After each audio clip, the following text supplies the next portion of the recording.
If you didn't know, in Pokemon Legends ZA, there are 364 Pokemon able to be caught and added to your Pokedex. And if you catch every single one, then add them to Pokemon Home, then you get an exclusive, one-of-a-kind shiny Pokemon. What Pokemon is it? Well, as of the recording of this video, we still do not know. In fact, as of the recording of this line, it still hasn't been announced when Legends ZA will be compatible with Pokemon Home. But if you're watching this video, that means you can officially get the shiny Pokemon, which future me will show you now. Isn't that a great shiny Pokemon? Anyway, today I will go through absolutely everything you need to know in order to catch every Pokemon in Legends ZA and obtain your shiny Pokemon. To start, what is the fastest way to catch every Pokemon? Well, if you are starting from the beginning of the game, honestly, the best thing you can do is just go through the story as fast as you can, then go through the DLC. All the while, you should catch only what is convenient for you until the DLC is complete. Finishing the DLC Pokédex takes significantly longer time than the base game, and you will find XP candies by the hundreds to evolve any Pokemon you want, as well as many rare Pokemon from the base game much more commonly. Still, I will go through every Pokemon in order of when you find them. There will be timestamps for each Pokemon in the comment section below. Some more advice before starting, I recommend getting yourself some colorful screws which are scattered all across Lumiose, and maxing out your blue Canary plush, which will cost 16 colorful screws. This will make it easier to catch Pokemon. Speaking of catch rate, when traveling through hyperspaces in the DLC, make sure the star level of your donut is equal or greater than the star level of the hyperspace. If the donut is 1 star less than the hyperspace, then there will be a slight decrease in catch rate. If the difference is 2 stars or more, then the catch rate will be massively decreased. And lastly, if a Pokemon despawns, either by knocking it out or it running away, don't worry. Every Pokemon is set to respawn anywhere between 1 to 5 minutes, so leave for a while and return and it will be back. Anyways, don't forget to leave a like and subscribe, and let's get into it. And spoilers, duh. As you start the game, you naturally get your starter, either Chikorita, Tepig, or Totodile. The choice doesn't matter much here, as you can get the other two after beating the main story. We will cover the starters later. After a bunch of cutscenes, you can finally enter Wild Zone 1 and start catching Pokemon. There, you'll have a Fletchling right by the entrance, a Bunnelby just a few more steps ahead, a couple Scatterbugs along the path, a Weedle would be tucked away in this corner here, and a couple Mareep can be found sleeping at the end of the route. Once you have Rock Smash or any crushing move, you can break these rocks and climb the ladder for 2 Pidgey. If you jump down here, you will also find a Pichu. You can also get here by entering this gate behind you. Moving on to Wild Zone 2, we have a Budew right at the entrance. Then, as we cross this bridge, there are 2 Magikarp who want to be caught so badly they literally jump out of the water and land in front of you. Then, we have a Binacle on the center island. Once you cross the second bridge, this is where you start noticing spawn points that can be multiple Pokemon. Past the bridge, most spawn points can either be a Budew, Patrat, or Binacle. Of course, we will want Patrat here since it is the only one of the 3 that we don't already have. If we make a left turn, we can also find a Kakuna on this tree. If we return here at night, we can find Staryu in the water. Wild Zone 3 is next, and this one is required for story progression since you will need to trade a Pikachu to this NPC for side mission number 2. This area is separated into 5 sections, 1 for Pikachu, 1 for Skiddo, 1 for Litleo, 1 for Esper, and the middle for Flabebe. Pancham also appears in both the Skiddo and Litleo sections as a random spawn. Now is the point in the story where you are finally able to roam the map freely. This means a bunch of new Pokemon have become available. In the base game, these Pokemon could only be found in the overworld, but since the DLC dropped, everyone can be found in hyperspaces. So, I would recommend waiting until later to catch them. Regardless, if any of these are Pokemon you are missing, then these are guaranteed locations to catch them. All of the overworld Pokemon needed will be either in the Jaune, Rouge, or Blue sector. Trubbish can be found all over in the overworld, but there is a particularly good spot here in Jaune Sector 7 where there are multiple Trubbish and a Garbodor, which can usually only appear in Zone 20. The Elemental Monkeys can be found at Jaune Sector 4, fast travel to the nearby Pokemon Center, turn down the left path, and take this right to find them. If you don't get one that you like, run away until you're about 75 meters away, then return to reload the area and spawn them back in. In the Rouge sector, Pidgeot can appear above the mall right next to the Looker Bureau at Rouge Sector 5. The ladder to get up is next to the southern entrance. At this point in the game, it is way over leveled, so you may want to come back later. But even if that is the case, there are also multiple Spritzy here and a Riolu right next to the ladder when you climb up.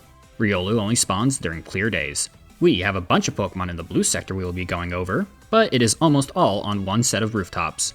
You can either get up using the scaffolding at this green triangle next to blue sector 9 and 6, or you can take this holovator just southeast of this cafe after you complete side mission number 92 much later in the game. On the rooftops you can find Dratini on the westernmost corner of blue sector 9. The Dratini has a chance to be a Dragonair as well, although rarely. If you find an Alpha Dratini here, you can catch it and instantly evolve it to Dragonair as well, so you don't need to wait until Dragonair shows up. A lone Scraggy appears on the northern corner of blue sector 8 rooftops above the shopping mall. The Dene appears on the sloped skylights above the shopping mall near Scraggy. On this unnamed rooftop northeast of blue sector 8, there is a Hawlucha spawn. It shares the spawn point with Pidgey, so if you see a Pidgey here, you can either jump down into the center grass area and rest at this bench, then climb back up and recheck the spawn, or you can travel to the blue sector 6 rooftop and run back and forth here, so that the Pokemon continuously despawns and respawns until it is a Hawlucha. A bit of a warning for the second method, however, is that you will either need Rotom Glide to get back over to this rooftop, or jump down and reclimb the scaffolding to get here instead. You may have also noticed earlier on the unnamed rooftop that there are a lot of Swirlix here you can catch.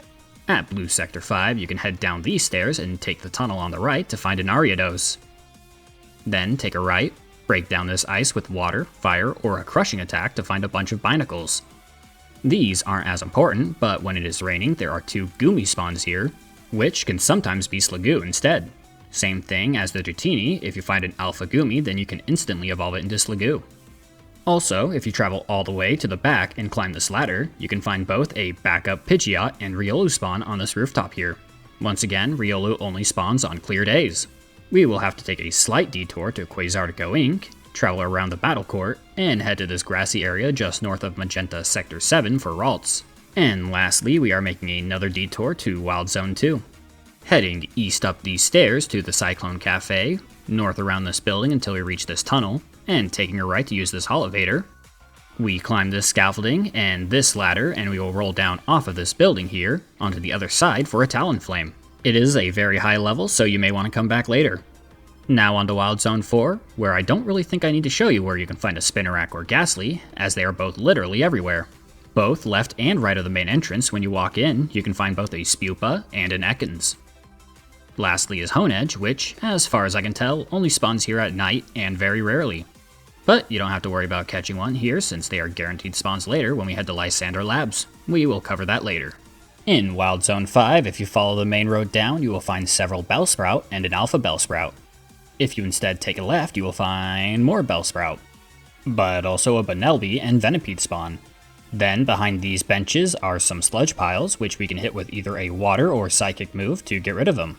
Back here we can find several Venipedes and an Alpha Whirlipede, though the Whirlipede only shows up after enough story progress, so we will cover it later.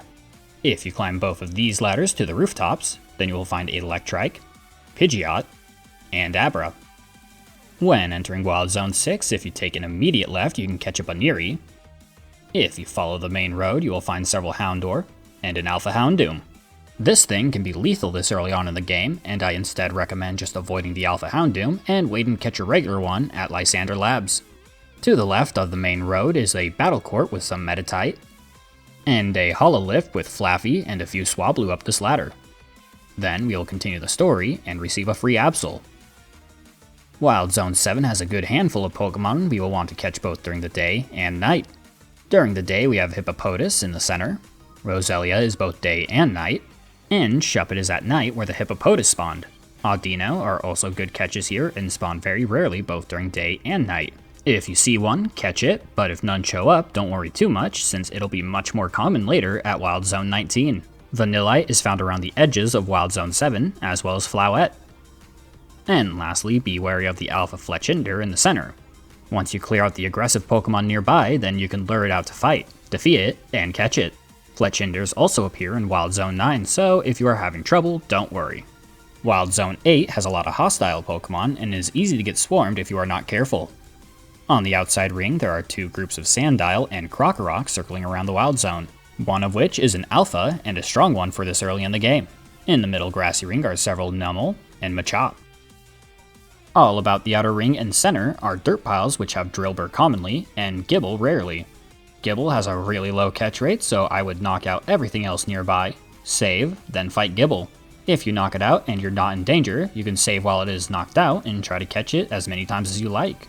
Once you have progressed far enough into the story, you can find an Alpha Camera up here in the center ring. I'd say that Wild Zone 9 is the most compact and easy to get lost in, with all the alleyways, scaffolding, and ladders. So, we will start at this entrance by the battle court and make a circle on the bottom floor. Then move up to the rooftops. To start, turn right and find yourself a Sableye. Keep going around in a counterclockwise fashion and we will reach this Kadabra. And we will keep going until we reach the northwest corner where we will find a Mawile. This is all the Pokemon for the bottom floor. Climb up to the ladder next to Mawile for an Alpha Manectric. On the rooftop touching this one, there will be 2 Carbink. Then we will jump across this gap, or follow the scaffolding, to find a Fletchinder if you haven't caught one yet, as well as an Alpha Meowstic. Wild Zone 10 is pretty quick. First we get a Slowpoke at the entrance. Follow the path by the water for Carvanha and an Alpha Sharpedo. Hiding behind the Alpha is Tynamo. If you backtrack and head up the stairs instead, then climb this ladder to the rooftop, then look left as we climb up for several Watchhogs as well as an Alpha Watchog. Follow along the rooftops for several Arbok and an Alpha Arbok. At about this point in the game, you unlock the ability to revive fossils. We will want 70,000 Pokédollars to revive Tyrunt, Amora, and Aerodactyl. But an additional 40,000 will be needed to get an extra Tyrunt and Amora for evolving. That makes the total 110,000 Pokédollars. But hey, you get a 20,000 for free for starting the side quest. And you can find all 3 fossils and the evolutions in hyperspaces, so you have plenty of options. After some more plot, we will head to Wild Zone 11, which has a north and south side you cannot cross between without exiting the wild area and entering from another location. On the south side, we have Furfu, which can be found later in Area 19, Inkay, which can be found later in Lumiose Sewers, and Stunfisk, but that can also be found on the northern shore, so there is no reason to enter the southern shore at all. On the northern shore, we have Slowpoke again, an Alpha Slowbro, and both Furfu and Stunfisk again. Then, in the river running through the center of the Wild Zone, we have Clauncher, Alpha Clawitzer, and Gyarados. Wild Zone 12 is a large area full of ice types. Be careful of Delibird as it will flee immediately when it spots you, and has a low catch rate. To start, there is a Delibird immediately to your left when you walk in, as well as a couple Snover. Then you got a half dozen Snorunt in the middle. You can also find a couple Go-Go in here, as well as an Alpha Abomasnow. In the battle court, closed off by rocks, is both Machop and Machoke. And we finish this area by heading back to the entrance, taking a left down these stairs, break the ice with either a water, fire, or crushing move, then catch both Bergmite and Alpha Avalugg. A bit of advice when catching Alpha Avalugg: while its defense stat is one of the best in the game, its special defense is one of the worst. It has the same as Inkay and worse than Pancham. So if you have to choose between a super effective physical attack and a neutral or even not very effective special attack, you should usually choose the special attack. Wild Zone 13 has multiple day and night spawns here, so you will want to go through twice. This Wild Zone is also a straight path to the end with nothing in the way of secrets. For day spawns we have Vivillon and Weepinbell. For nights we have Scyther, Phantump, and Alpha Trevenant. And lastly we have Pinsir and Heracross spawning both day and night. Before you reach Wild Zone 14, you will enter the Lumiose Sewers, where we will catch 4 Pokemon. The entrance is located in Blue Sector 7, but once you complete the story mission, this door is closed off forever. If you want to enter it again, you will need to enter from Blue Sector 3, just south of Wild Zone 5. I will go through this area as if it is your first time through the sewer. Down this first main hall, you will find Noibat hanging on the ceiling. If you take a second right, then take the next second right, you can find multiple Scraggy if you haven't caught one already. If you head back to the intersection and take a left instead, then turn right, you will find several Inkay. Continue down the path and you will be required to catch a Klefki for the story. Once the gate is broken, take a right to find Skrelt. Turn around and continue down the path, taking the first right and continue to this dead end for a Litwick. And that is all the Pokemon you'll need to catch here. On to Wild Zone 14, most spawn points can have multiple Pokemon, so you may need to reload this area a few times for everything. As you enter, there will be Aerons and Lairons walking about. On the eastern side of the area, there will be several Helioptile that can only spawn on clear days. In the dirt piles, there can be Drillbur and Onix. And in the center, there are several Excadrills and an Alpha Excadrill. Then, lastly, there is an Emolga flying about the place. It moves around a lot, so check the top of these small buildings and the storage containers. This Pokemon may also only spawn on clear days, but I haven't been able to confirm that. Wild Zone 15 is mostly a straight path, with a cafe and a secret area on top which has Larvitar. To get to the secret area, you can use this Holovator on Hibernal Avenue, but you'll have to complete side mission number 80 to access it. Alternatively, you can climb the scaffolding north of the Jean Pokemon sector, where you usually start side mission number 9, then travel along the rooftop, do a roll into a Rotom Glide to this other rooftop, then walk around to the rooftop entrance of Wild Zone 15. Anyway, starting from the fast travel entrance of Wild Zone 15, we have Pumpkaboo everywhere that show up during the day, and night, as well as an Alpha Gourgeist. On the left of Cafe Ultimo, we have Whirlipedes, Scolopedes, and Beedrill during the day, and during the night we have Shuppet, Haunter, and an Alpha Banette. Before we move on to Wild Zone 16, we'll need to make progress through the story a little bit, until we reach the main mission, a request from the Rust Syndicate, where we will fight a couple Gengar. I strongly recommend catching one here, as the only other places you can catch one is in Alpha and Wild Zone 20, or through hyperspaces. Once you have completed this storyline, you will be able to continue on to the next Wild Zone. Wild Zone 16 has a bunch of Pokemon you'll want to catch, but the most important one here is Froakie, which you can only receive one from a side story. Froakie is located in the center of the Wild Zone on top of the statue and is very skittish. The game wants you to sneak up on it, but I find that if you wait for it to turn around, then run up and catch it with either a quick or net ball, that it usually works a lot better. I recommend saving before attempting it, that way you can quickly retry if you fail. Froakie respawns after a full minute. For the remaining Pokemon, Phalanx only spawn on the southern end of the area. In the northern area, where there is tile and water instead of grass, you can find Medicham and Florges during the day, and Barbaracle and Starmie during the night. And in the northernmost section, there is both Flaffy and an Alpha Ampharos. Wild Zone 17 is easily the most dangerous Wild Zone in the game, with its pack of Pyroar, which all know the move Earth Power, which can hit you from literally anywhere. But we will get into that in a minute. To start, we have these 3 dirt piles, which can have either Diggersby or Chespin. Then, you move on to the main area, which has a whole 6 Pyroar, one of which is an Alpha. I suggest getting a strong water type with Surf, preferably one you can Mega Evolve, and just clear the room if you can. Once they hit 0 HP and they are stunned, they will make an easy capture. Also, it takes a whole 5 minutes for them to respawn, so it gives you time to catch everything else here. Near the northwestern exit, there is a ladder that if you climb up, you'll find several Klefki during the day, which we've already caught, and several Lampent at night. There is also an Alpha Mawile, which might get in the way of our last Pokemon to catch here, Skarmory. It has a fairly low catch rate and likes to hang out in the air, so I suggest clearing out the Pyroar and the Mawile before trying to catch it. Wild Zone 18 has both a ground level and a rooftop level. On the ground level, there are actually very few Pokemon. Heading straight down the path, you will find several Bagons and an Alpha Salamence. If you take a left turn instead, you will find an Alpha Lopunny. By exiting the southwestern gate, you will come across some scaffolding. Climbing it will bring you to the rooftop entrance of Wild Zone 18. During the day, you will find Swablu, which we've already caught, and Altaria. During the night, you will find Noibat, which we've already caught, and Noivern. Noivern can be caught later at Lysander Labs, so we don't need to worry about that too much right now. The most important part here is Fennekin sitting on the other side of the rooftop. Fennekin is a skittish Pokemon, so it will try to flee if it spots you. So regardless of what time you enter the area, knock out the Pokemon below, else they may get in your way.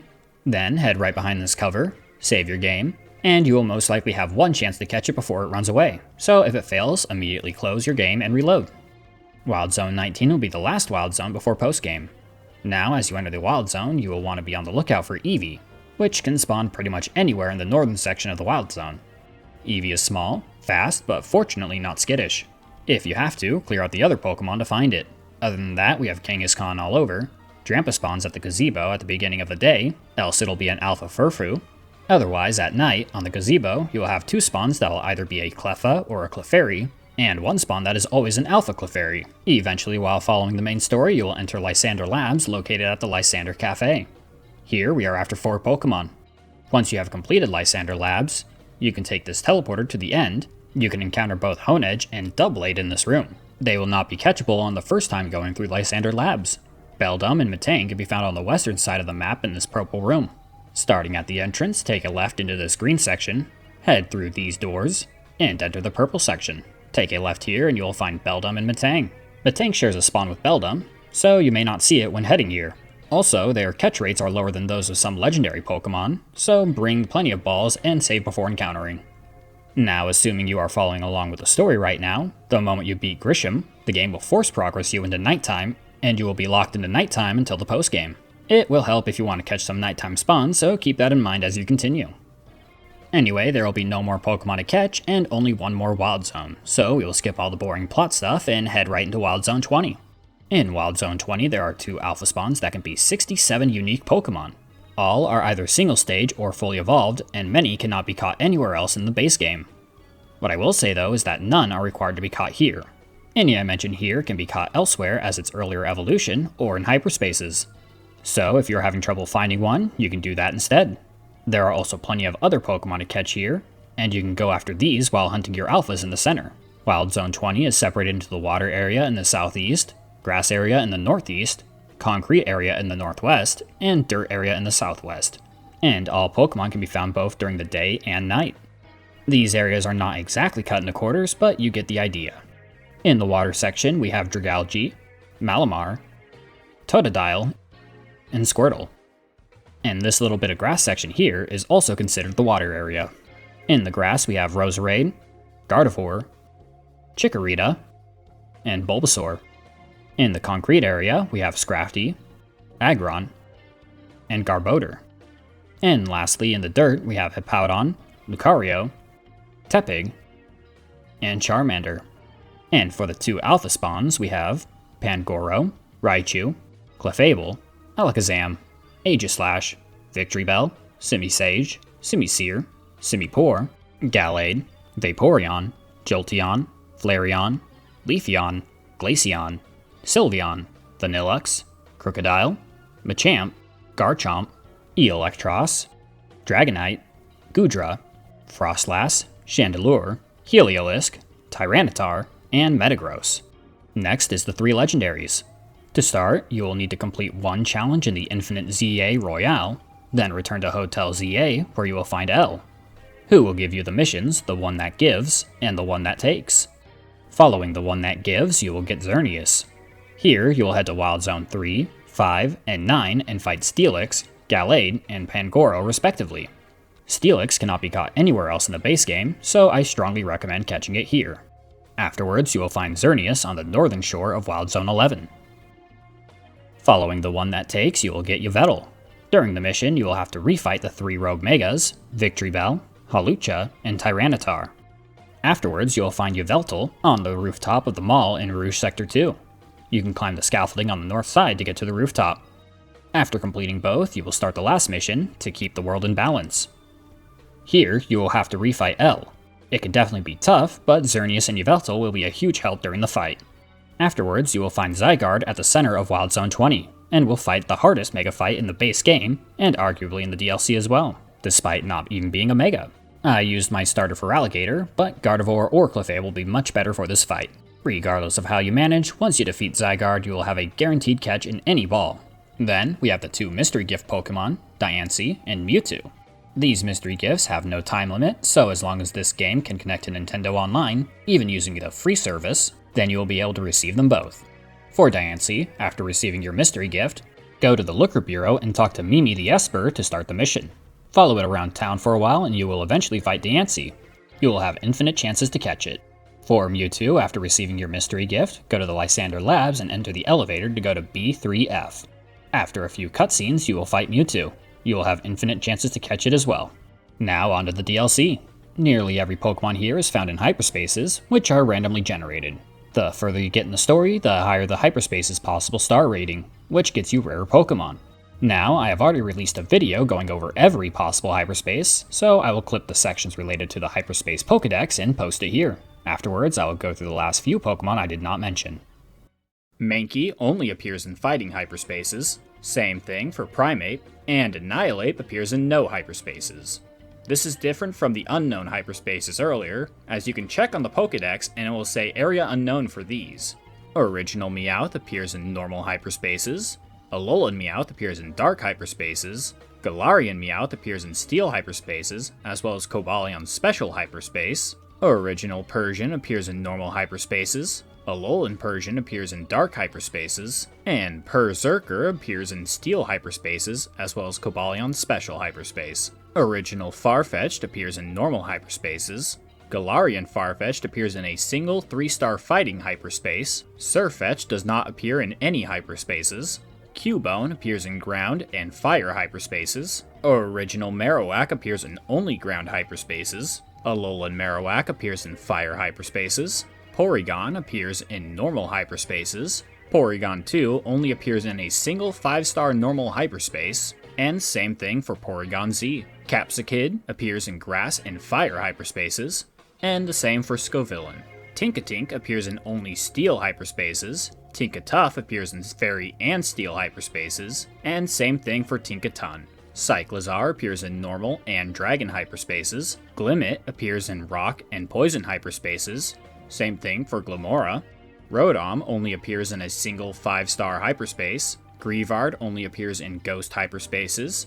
Same thing for Houndstone. Sandygast only appears in ground hyperspaces. Same thing for Palossand. Kecleon only appears in 2 4-star normal hyperspaces. Flamigo only appears in flying hyperspaces. Cryogonal only appears in ice hyperspaces. Dondozo only appears in water hyperspaces. Same thing for Tatsugiri. In fact, both of them appear in the same hyperspaces. Frigibax only appears in a single Dragon 5-star hyperspace, as well as a single Ice 5-star hyperspace. Same thing for Arctibax and Baxcalibur.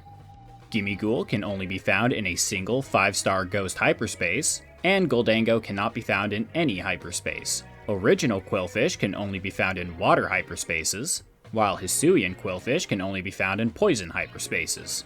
Overquill can only be found in a single 5-star poison hyperspace, the same one you found Slowbro and Slowking in. Trico can only be found in grass hyperspaces, same thing as Grovyle and Sceptile. Torchic can only be found in fire hyperspaces. Combuskin can be found in fire and fighting hyperspaces, same thing for Blaziken. Mudkip can only be found in water hyperspaces. Marshtomp can be found in water and ground hyperspaces, same thing for Swampert.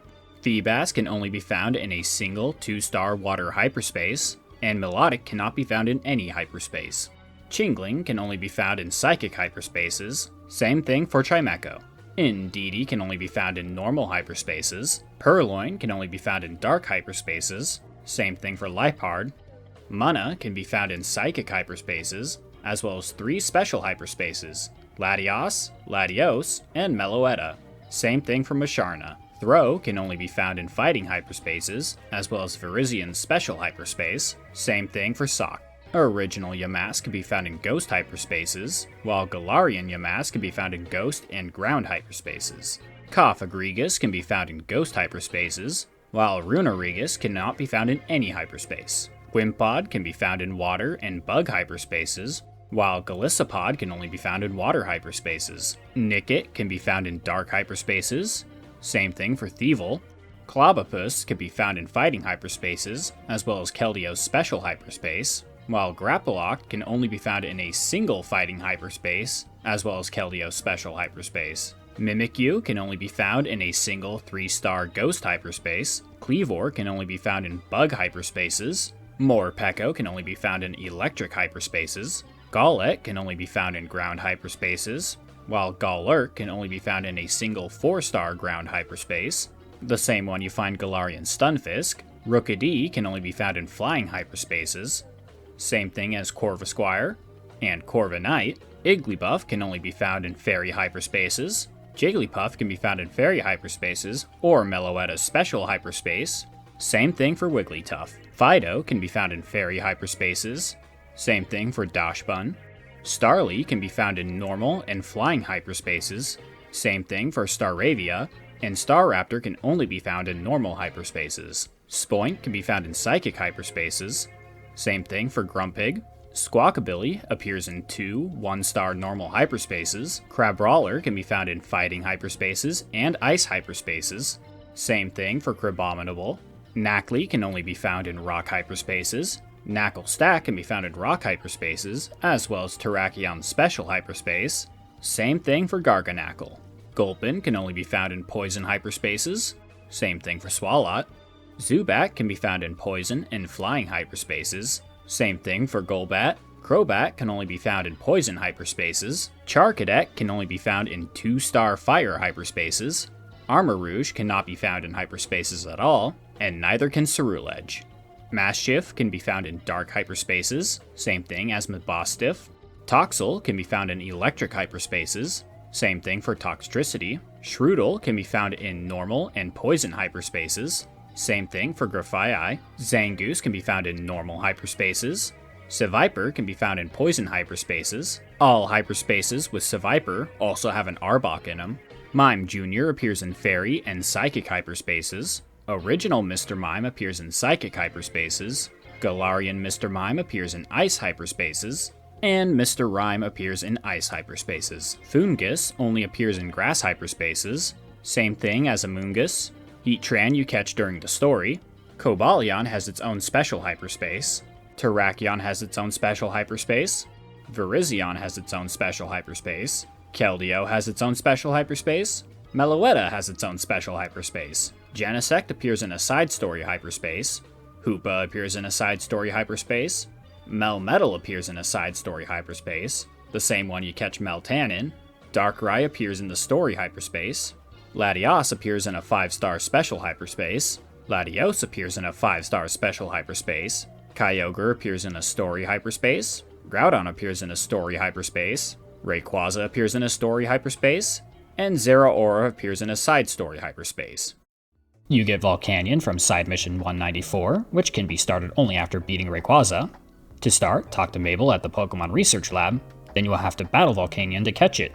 You will have infinite chances to catch it. You get Genesect from Side Mission 191, which can only be started after beating Rayquaza. To start, talk to this merchant by Wild Zone 17, then you will need to purchase the Douse, Shock, Burn, and Chill drives from him for 540 Megashards each, 2,160 in total. Afterwards, a hyperspace portal will open up in Wild Zone 13. Enter it to fight Genesect. You will have infinite chances to catch it. You get Hoopa from Side Mission 196, which can only be started after beating Rayquaza. To start, talk to your rival at Hotel Z, then head to the portal in Blue Sector 6. Afterwards, you will have to fight Hoopa Unbound. After defeating it, you get a guaranteed catch. You get Marshadow from Side Mission 192, which can be started only after beating Rayquaza. To start, talk to this random NPC north of Wild Zone 6. Afterwards, head to the Battle Court north of Wild Zone 20 and west of the Pokemon Center. Then, you will have to wait until there is roughly a quarter left of daytime, and interact with the Pokeball symbol on the floor. Afterwards, you will fight Marshadow. You have infinite chances to catch it. You get Meltan from Side Mission 193, which can only be started after defeating Rayquaza. To start, talk to this random NPC northwest of Wild Zone 20. Afterwards, you will have to fight and catch Meltan. You have infinite chances to catch it. You get Melmetal through the same method. After catching Meltan, go through the wormhole that opened up and talk to the NPC inside. If you say yes repeatedly, you will receive a Melmetal for free. There is unfortunately no method to evolve Meltan into a Melmetal in this game. You get Magearna from Side Mission 195, which can only be started after beating Rayquaza, as well as completing Side Mission 190, which are both started at Quasartico. To start, talk to Jet at the Quasartico Inc., then give her 999 Megashards. Afterwards, you will receive a Magearna. You get Zeraora from Side Mission EX3, which can only be started after beating Rayquaza. This one is a secret mission. To start, buy a Canary Bread from Tarragon for 1,300 Pokédollars. Then take it to this rooftop and talk to the random child standing there. You will get some popping candy in return. Then talk to Ansha, who will then require you to make a special plasma glazed donut. Finally, head to the train station from the start of the game and you will face Rogue Mega Zeraora, which after defeating will be a guaranteed catch. And all that is left is the evolutions. Fortunately, there are only 7 Pokemon you will have to evolve. Annihilape evolves from Primeape after using Rage Fist 20 times, learned at level 35. Sirfetch'd evolves from Galarian Farfetch'd after landing 3 critical hits in a single battle. Have Farfetch'd Total Leak for an easier time. Goldango evolves from Gimmighoul while the player has 999 Gimmighoul coins. Ruinaregis evolves from Galarian Yamask when it takes at least 49 HP and damage from attacks without feigning, then traveling under this bridge. Armarouge and Ceruledge evolve from Charcadet when exposed to a set of Auspicious Armor and Malicious Armor respectively. They have a chance of being obtained from a floating Pokeball in 5-star hyperspaces, while having the Item Power special effect from a Sour Donut level 3. And lastly, Milotic evolves from Feebas when traded while holding a Prism Scale. You can receive a free Prism Scale from Side Mission 160, or while having the Item Power special effect from a Sour Donut. And that is every Pokemon. There are a few, like this game's Starter Evolutions and Kirlia, where you must either evolve them, or find them in hyperspaces. If you are missing one and I didn't mention them, that is likely why. For more information on hyperspaces, you can check out my previous video on every hyperspace. But I will leave a cheat sheet here for those I missed as well. Anyways, once that is done, deposit the Pokemon into Pokemon Home. Go to the mobile app and interact with the Pokédex, then you can receive your shiny Pokemon from the gift section. And that is all I have for you. If you liked the video, please leave a like and subscribe, and let me know if I made any mistakes in the comment section below. Thanks for watching.